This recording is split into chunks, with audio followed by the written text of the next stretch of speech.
We want জাস্টিসের মধ্যে এই দফা 1 দাবি 1 চলে আসে, কারণ এই সমস্ত কিছুর মূল, সমস্ত অন্যায় যেখান থেকে উৎসারিত হচ্ছে, যেইখান থেকে এই সমস্ত ধর্ষকরা তারা সমস্তভাবে বাহবা পাচ্ছে, তাদেরকে বাঁচানোর ব্যবস্থা হচ্ছে, যে পুলিশ অফিসার তথ্য প্রমাণ লোপ করে লুট করে যারা, তাদেরকে বাঁচানোর চেষ্টা হচ্ছে, সেই উৎসের নাম মমতা বন্দ্যোপাধ্যায়। আর তার পদত্যাগ ছাড়া বাংলা উদ্ধার হবে না, বাংলার সোনার বাংলা রূপান্তরিত হতে পারবে না।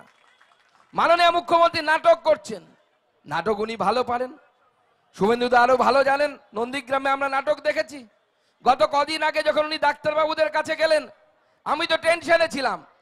9 মিনিট 56 সেকেন্ড আমাদের বিরোধী দলের নেতা বললেন, আমি টিভির দিকে তাকাচ্ছিলাম, আমার বারবার মনে হচ্ছিল দিদি এই পা ফসকে পড়বেন, এই পা ফসকে পড়বেন, এই পা ফসকে পড়বেন।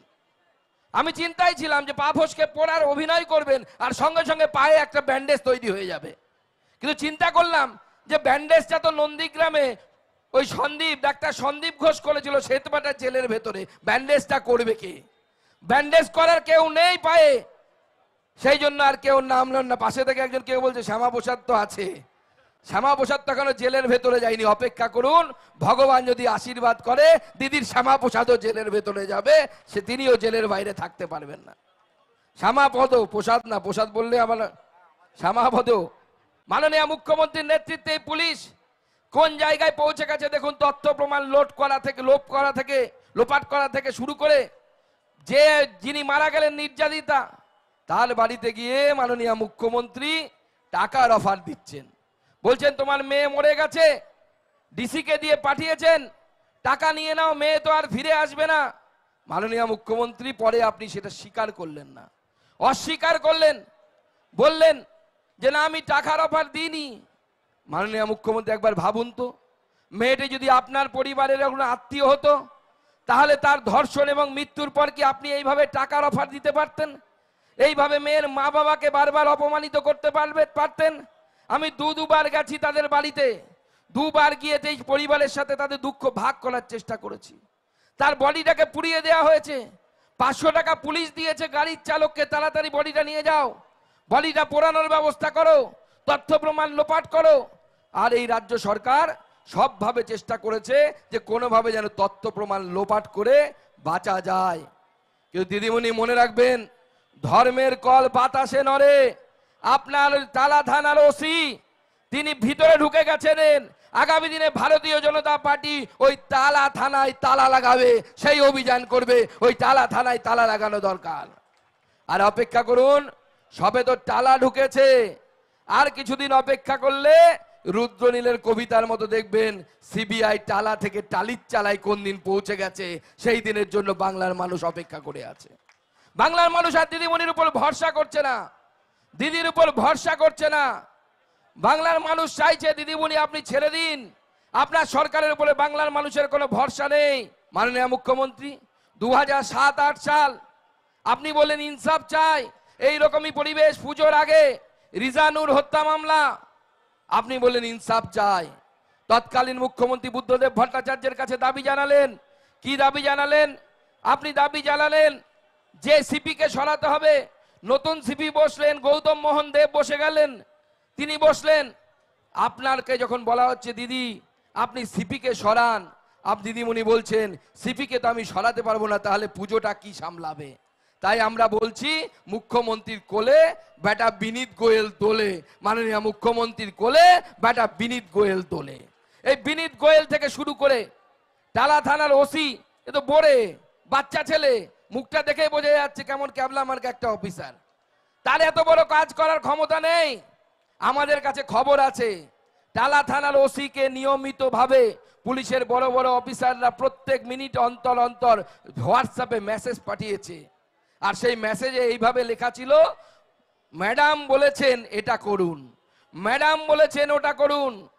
আমার বিশ্বাস সিবিআই যদি ওই তদন্ত করে, ঠিক করে তদন্ত করে এবং ওই তথ্য প্রমাণ যদি উঠে আসে, তাহলে এই টালা থানার ওসি শুধু নয়, এই ম্যাডামও জেলের বাইরে থাকবে না, ম্যাডামকেও আমরা জেলের ভাত খেতে দেখব। সেই দিন আসছে, সেই সময় আসছে। যেটা শুভেন্দুদা বললেন যে শিক্ষা জেলের ভেতরে, খাদ্য জেলের ভেতরে, আগামী দিনে স্বাস্থ্য জেলের ভেতরে ঢুকবে। বাংলার মানুষ সেই দৃশ্য দেখার জন্য অপেক্ষা করছে। ভারতীয় জনতা পার্টি পুজো হোক, দুর্গা পুজো হোক, কালী পুজো হোক অথবা ভাই ফোঁটা হোক, প্রত্যেকটি সময় এই অভয়াকে মনে রাখবে। এইবারকার অষ্টমী ভারতীয় জনতা পার্টি অভয়া অষ্টমী রূপে পালন করবে। আমরা মায়ের কাছে অঞ্জলি দেব আর অভয়ের জন্য আমরা জাস্টিস চাইব। আর সেই জাস্টিস কি? কোনো একজনের ফাঁসি দিয়ে হতে পারে না, কোনো একজনের জেল দিয়ে হতে পারে না, কারণ পুরো সিস্টেমটাতে ঘুণ ধরে গেছে। আর যে ঘুণ পোকা ধরেছে সেই ঘুণ পোকার নাম হচ্ছে মমতা বন্দ্যোপাধ্যায়। তিনি হচ্ছেন এই অন্যায়ের রানী। তার যতক্ষণ না পর্যন্ত বিসর্জন হচ্ছে ভারতীয় জনতা পার্টি চুপ করে থাকবে না। স্বাস্থ্য দপ্তর ঘুঘুর বাসা, আপনাদের নিশ্চয়ই মনে আছে আমি রাজ্যপালকে চিঠি দিয়েছিলাম এই সন্দীপ ঘোষের বিরুদ্ধে। কোনো অ্যাকশন হয়নি, রাজ্য সরকার কোনো অ্যাকশন নেয়নি। আজকে সেই সন্দীপ ঘোষ মাননীয় মুখ্যমন্ত্রীর দৌলতে প্রিন্সিপাল আরজি কলের প্রিন্সিপাল বহাল তবিয়তে থেকে গেছেন। মাননীয় মুখ্যমন্ত্রী প্রেস কনফারেন্স করে বলছেন আমি ওগুলো দেখি না, এর একটা নিয়ম আছে। আর যখন সন্দীপ ঘোষকে সরানো হলো, যখন নিজেই সরালেন, নিজের স্বাস্থ্য দপ্তর সরালো, তখন সেই সন্দীপ ঘোষকে হঠাৎ করে নতুন অ্যাপয়েন্টমেন্ট দিয়ে দেওয়া হলো। তিনি চলে গেলেন অন্য একটি মেডিকেল কলেজে। তারপরে তাকে সেখানে ছাত্ররা বিক্ষোভ দেখালেন, তিনি চলে গেলেন ওএসডি হয়ে স্বাস্থ্য দপ্তরের। একের পর এক চাকরি। আপনাদের বেকার যুবকরা চাকরি পাচ্ছে না, অন্য রাজ্যে পরিযায়ী শ্রমিক হয়ে চলে যাচ্ছে। আর মাননীয় মুখ্যমন্ত্রীর দৌলতে সন্দীপ ঘোষের মতো লোকেরা তিনটে চাকরি পাচ্ছেন কয়েক ঘন্টার ব্যবধানে। ভাববেন না, ভাবা উচিত না আমাদের যে কোন জায়গায় মাননীয় মুখ্যমন্ত্রী রাজ্যকে নিয়ে যাচ্ছেন? মাননীয় মুখ্যমন্ত্রী এই রাজ্যকে তার দলের লোকেদের মৌরসি পাট্টায় পরিণত করেছে। আজকে আমি অবাক হয়ে গেলাম, তৃণমূল কংগ্রেসের স্পোক্স পার্সন 3.5 বছর জেল খাটে একটা মানুষ, কোন একজন মহিলা প্রতিবাদী তাকে তার দলের আর একজন নেতার সাথে বিয়ে দেওয়ার কথা বলছেন, তার বডি শেভিং করছে, সবার কাছে জনতার কাছে পরিষ্কার হয়ে যাচ্ছে। সেখানে সেই তৃণমূল কংগ্রেসের উঠতি নেতা যিনি বলেন যে দরজায় শুয়ে থাকবো, কাউকে ঢুকতে দেবো না তৃণমূলে, তাকে পাড়া দিয়ে সবাই তৃণমূলে ঢুকে গেল আবার বিজেপি থেকে। সেই নেতার বউ খুঁজছে, দিয়ে 3.5 বছর জেল কাটা কুণাল ঘোষ।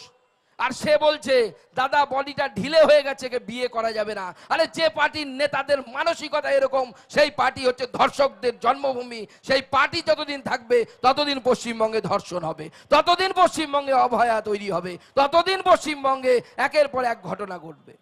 তাই এই পার্টিটার বিসর্জন দরকার, এই পার্টিটার ফাঁসি দরকার। এই পার্টিটার বিসর্জন দিয়ে যদি আমরা এই পার্টিটাকে পশ্চিমবঙ্গের হাত থেকে সরাতে পারি, সেই দিন আসল জাস্টিস পাবো, সেই দিন আমরা সঠিক ন্যায় পাবো। সেই দিন আমরা তখন বলতে পারবো যে we ask for the justice এবং উই গেইন দ্য জাস্টিস। আমরা জাস্টিসের জন্য বলেছিলাম, আমরা জাস্টিস পেয়েছি। কিন্তু যতক্ষণ না পর্যন্ত এই অত্যাচারী সরকারকে সরাতে পারবো না, ততক্ষণ পর্যন্ত জাস্টিস পূরণ হবে না। যে আমরা যখন সভা করব, পথসভা করব, তার সাথে আমরা মানুষের কাছে গিয়ে সই সংগ্রহ করব। কেন? মানুষের কাছে সেই সই সংগ্রহের দাবি কি থাকবে? সেই দাবি থাকবে দফা 1 দাবি 1। শুনতে পেলাম না, আরো জোরে, দফা 1 দাবি 1, দফা 1 দাবি 1। 1 কোটি সই সংগ্রহ করতে হবে। কি পারবেন তো? পারবেন তো? 1 কোটি সই সংগ্রহ করে পার্টি অফিস থেকে আমাদের বিধায়ক দল মাননীয় শুভেন্দুদার নেতৃত্বে এবং সাংসদদেরকে নিয়ে আমরা সকলে মিলে মাথায় করে ওই 1 কোটি সই রাজ্যপালের কাছে দিয়ে আসবো। আর বলবো সংবিধানে 356 হোক, 355 হোক, কি করবেন আপনি বুঝে নিন, কিন্তু এই সরকারকে উৎখাত করুন, এই মুখ্যমন্ত্রীর পদত্যাগের ব্যবস্থা করুন, যা করার আপনি করুন, কিন্তু এর ব্যবস্থা করুন। 1 কোটি সই নিয়ে আমরা যাব।